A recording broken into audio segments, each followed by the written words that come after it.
오스테오네크로시스 오브 조, 이게 ONJ라 그래서 그 턱뼈, 그 얼굴에 있는 턱뼈의 골괴사증에 관한 내용이죠. 그래서 골다공증 치료제가 턱뼈의 괴사를 일으킨다 그래가지고 일반인들 사이에서도 많이 알려져서 골다공증 치료를 두려워하는 경우가 있어요. 그에 대한 관계된 이야기가 있어가지고 한번 얘기해 보도록 하겠습니다. 모르시는 분은 뭐 별 관심 없으실 텐데 아시는 분들은 요거에 대해서 상당히 걱정도 하시고 막 그러거든요. 치과 치료를 받아야 될 일이 있으니까.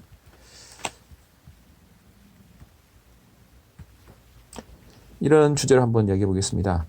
제가 찾았던 레퍼런스는 두 개인데요. 우선은 Osteonecrosis of the Jaw in the United States FDA Food and Drug Administration이죠. Adverse Event Reporting System이라고, 그래서 FDA에 있는 부작용을 리포팅하는 시스템이 있어요. 그 시스템에서 발견되는 오스테오네크로시스 오브 더 조에 대해서 알아본 그 논문이고요. 2016년에 나온 거고, 이것은 2010년부터 2014년도까지의 그 보고된 것들을 가지고 찾아낸 겁니다. 그리고 이것은 그 시스테마틱 리뷰 메타어널리시스인데요. 2020년에 나온 거고, 캔서 환자에 대해서 Medication Related Osteonecrosis of the Jaw, MRONJ라고 그러죠. 이전에 브론즈라 그래서 브론즈 B, 비스포스포네이트 Related Osteonecrosis of the Jaw가 있었어요. 근데 그것이 조금 더 확대돼서 비스포스포네이트만 생기는 게 아니라 다른 약도 생길 수 있다. 그래서 Medication Related Osteonecrosis of the Jaw라고 해서 MRONJ, MRONS라는 용어를 좀 요즘 더 쓰는 것 같고요. 그러니까 캔서 환자에서 이것들이 생길 수 있는데 데모스맙이랑 졸렌드로네이트라는 두 가지 대표적인 약제를 가지고 비교한 메타 어널리시스 논문입니다. 그걸 한번 같이 보도록 하겠습니다. 그래서 이 메타 어널리시스는 총 6개의 논문을 했었고요.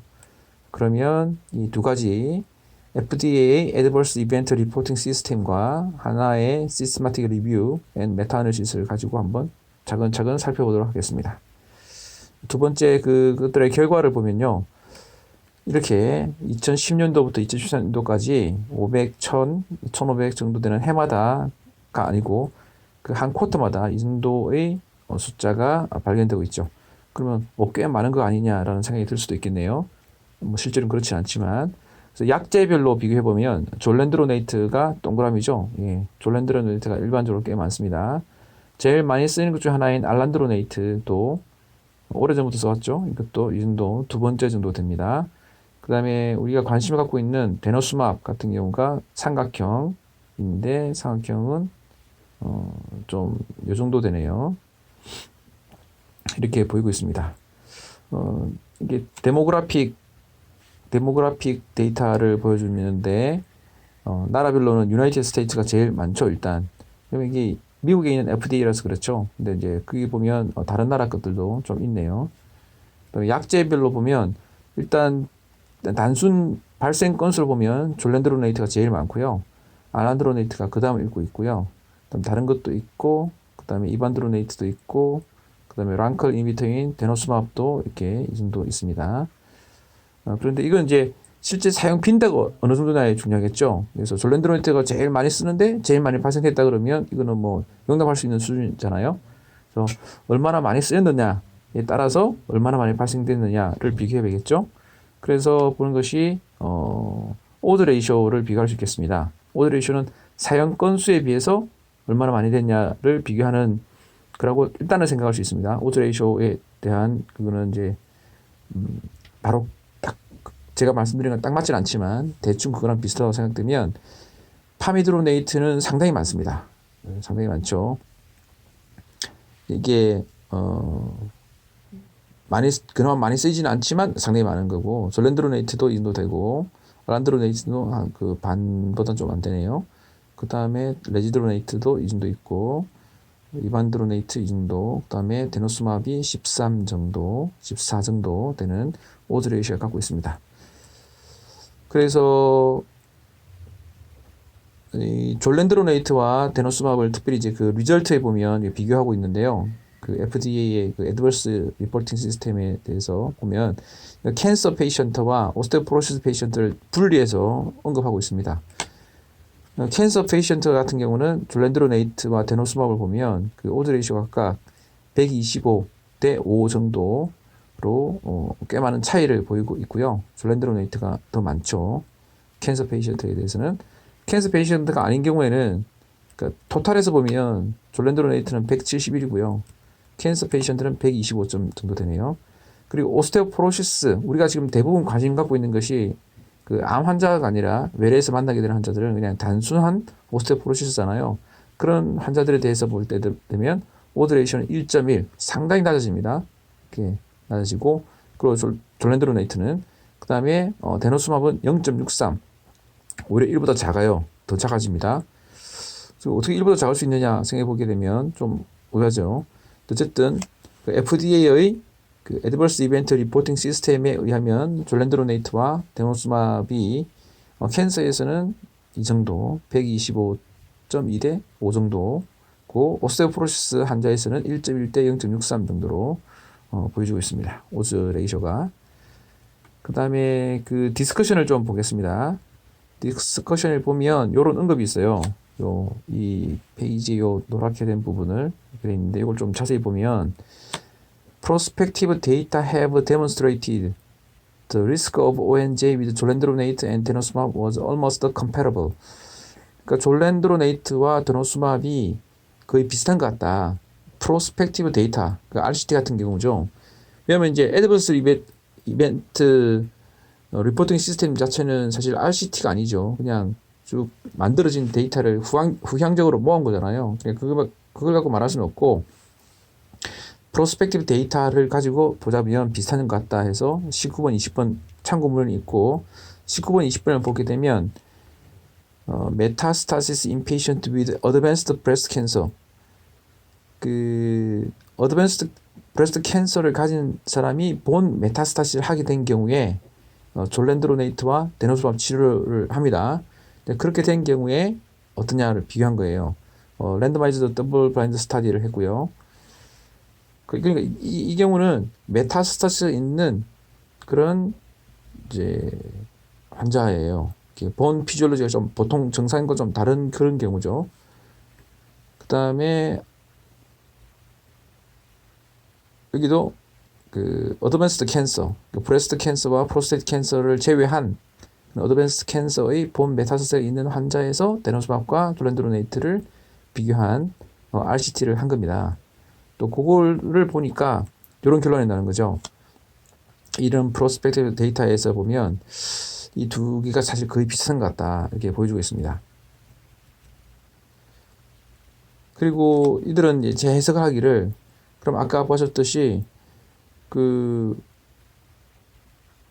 프로스펙티브 스터디가 아니라 그 후향적인 데이터를 모은 거 FDA에서 모은 자료를 보면 데노스맙이 훨씬 작거든요. 왜 그럴까? 그 undetected ONJ가 있지 않나. 그 데노스맙은 검사가 잘 안 된다는 거죠. 아주 미비한 오스테오네크로시스가 있어가지고 검사가 안 되든지 그 일찍 끊어버리기 때문에 그 다이고노시스가 안 된 게 있지 않겠느냐. 그래서 작은 게 아니겠느냐라고 추정하고 있습니다. 디스커션에서 실제 발생 건수는 비슷한데 그 스테이지 0 같은 경우가 많이 있거나 그렇지 않을까. 뭐 실제 그렇다 하더라도 그건 좋은 점이죠. 그래서 졸렌드로네이트와 데노스맙은 거의 비슷하거나 어쩌면 데노스맙이 좀 작거나 하지 않을까라고 생각이 듭니다. 근데 이 저자들은 일단 almost comparable 하다라고 이야기를 하고 있습니다. 자, 그러면 오피니언에서 한번 잡아요. 오피니언은 저희 의견이에요. 저희 의견. 김지영의 개인적인 의견입니다. 요거는 이제 개인적인 의견이긴 하지만 요 다른 데서 찾아낸 거예요. 다른 데 나온 데이터인데 그래프인데 이게 뭐냐면 이게 인구 10만 명당 1년당 그 65세에서 69세 사이에 있는 요 데이터를 가지고 본 건데 골절이 생기는 거가 2668건이에요. 그리고 고관절 골절 이건 매우 특히나 심각하죠. 이거 같은 경우는 사망률이 꽤 높습니다. 뭐 수술을 받아야 되는 경우도 아주 많고 387명이요. 거의 한 400명에 가까운 사람이 인구 10만 명이나 생긴다는 거예요. 근데 페니실린 shock이 있죠. 페니실린 때문에 생기는 그 아나필락시스 같은 경우가 32건이 생긴다는 거예요. 이것도 상당히 적은 거거든요. 페니실린 샥이라는 게 매스컴에서는 유명하지만 실제로 생긴 일은 매우 적어요. 그리고 모터 비클 액시던트, 교통사고로 죽는 건수가 11명이라는 거예요. 그리고 자살로 죽는 건수가 6명. 근데 ONJ와 오스테오포로시스 환자 중에서 ONJ가 생기는 확률은 0.7명. 그리고 N이 뭐지? N 뭔지 모르겠는데 그 번개 때문에 사망하게 되는 경우 0.6명이 생기니까 번개에서 맞아 죽을 확률과 거의 비슷한 거죠. 오스테오네크로시스 오브 조가 생기는 확률이 그만큼 적다는 걸 말해주고 있는 거예요. 이거는 다른 자료에서 본 겁니다. 이것도 10년 동안 발생할 확률인데요. 이것도 인구가 뭐 이 정도 되는 인구에서 조사한 건데 80세 우먼 환자가 있는데 약 25%가 4명 중에 1명이 10년 사이에 골절이 일어난다는 거예요. 근데 이제 그 골다공증 치료를 받게 되면 약 절반 정도로 줄어요. 그 확률이. 근데 그 중에서 ONJ가 생길 확률은 0.01% 정도 된다는 거예요. 그리고 이 피탈 모터 비클 액시던트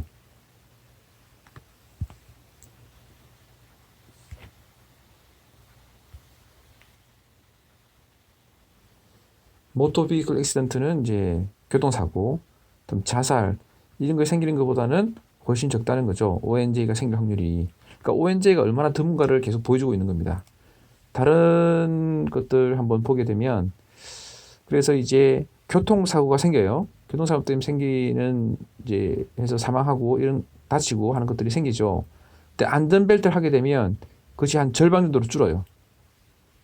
근데 안전벨트 때문에 생기는 사고가 있겠죠. 안전벨트가 해서 뭐 턱을 쓸켜서 뭐 상처 난다든지 안전벨트에 목이 감겼다든지 그래서 안전벨트 때문에 생기는 확률도 있겠죠. 사고 나면. 근데 그 확률은 매우 적어요. 그러니까 안전벨트를 꼭 해야 되는 거죠. 만약에 이것이 안전벨트 때문에 생기는 사고가 많다 그러면 이거 안전벨트도 하지 말아야 될 일이 있겠죠. 근데 그런 일이 뭐 스키면 나올 수도 있겠죠. 안전벨트 때문에 어떤 사람이 뭐 심각한 상처를 입었다. 그런 나올 수는 있겠으나 그 확률은 매우 적기 때문에 안전벨트를 하라고 하는 겁니다. 그처럼 오스테오포로시스 환자에서 그 치료를 받게 되는 경우에 골절이 한 절반 이상 줄어요. 근데 물론 그 골절 치료를 위해서 하게 되면 ONJ 같은 atypical femur fracture죠. 그 이런 이제 심각한 합병증이 생기는 확률이 매우 적기 때문에 이 약을 복용하고 치료를 해야 된다. 그것이 합당하다. 마치 시트벨트, 안전벨트를 하는 거와 똑같다. 이런 이제 데이터가 있어서 보여드립니다. 그런 것을 전제하에 이것을 봐야 돼요. 일본인들 같은 경우는. 그래서 저는 이제 이런 메타아나리시스를 찾아봤거든요. 아까 보여드렸던 건데 데노스마브과 조렌드로네이트를 비교하는 메타아나리시스예요. 캔서 환자에서의 메타아나리시스입니다. 그래서 보면 데노스마브는 기간에 따라 좀 다르지만 18%에서 50% 정도 생기고 졸렌드로네이트는 8%에서 43% 정도 생겨요. 그러니까 약간 보면 데노스마브이 조금 더 많은 것 같죠. 그래프를 보면 이 빨간 게 데노스마브이고요. 이 파란 게 그 졸렌드로네이트인데 이 기간입니다. 기간이 지나면 지날수록 요 ONJ가 생길 가능성이 조금씩 많아지거든요. 인스턴스가 조금씩 많아지는데 그 이 둘 사이 차이는 그렇게 사실 많지는 않습니다. 조금의 더 차이가 있어요. 통계적으로는 차이가 있지만. 그래서 그 데노스마 프롤리아가 BP인 졸렌드로네이트에 비해서 ONG가 생길 가능성은 넌캔서 환자에서는 실제 적거나 또는 진단이 덜 되거나 아까 우리가 보셨던 그 내용이죠. 그리고 캔서에서는 조금 많거나 18, 50에 비해서 8, 43이면 조금 더 차이 있는 거죠. 조금 많다는 거죠. 아주 많은 건 아니고. 그럴 가능성이 있습니다. 또는 실제는 더 적거나. 여기 보면 이제 졸렌드로네이트와 데노스맘 같은 경우에 그 FDA 보고된 부작용 애드버스 이펙트 리포팅 시스템에서는 이렇게 차이 났었잖아요. 그래서 지금 결론은 사실 앞서 없어요. 왜냐하면 이게 우리가 알고 싶은 것이 오스테오포로시스 환자에서 이게 어떻게 생기느냐 치료했을 때거든요. 사실 캔서 환자 같은 경우는 본 피지올로지 많이 달라져요. 그리고 영양 상태도 많이 다르고 그 제너럴 컨디션이 안 좋은 경우 ONJ가 더 많이 생기거든요. 그래서 이제 결과적으로 ONJ를 보는 게 캔서 환자들에게서는 연구를 할 수 있어요. 근데 일반적인 오스테오포로시스 환자에서는 이 연구하기 너무 힘들어요. 왜냐면 워낙 적게 발생되니까 아까 번개 맞는 거랑 비슷하잖아요. 워낙 적게 만드니까 이것이 뭐 더 많다 적다를 찾기가 사실 쉽지 않죠. 연구 자체를 하기가 좀 쉽지 않은 거예요. 그래서 넌 캔서 환자에서는 일단 환자가 매우 적다. ONJ가 발생할 환자가 매우 적다.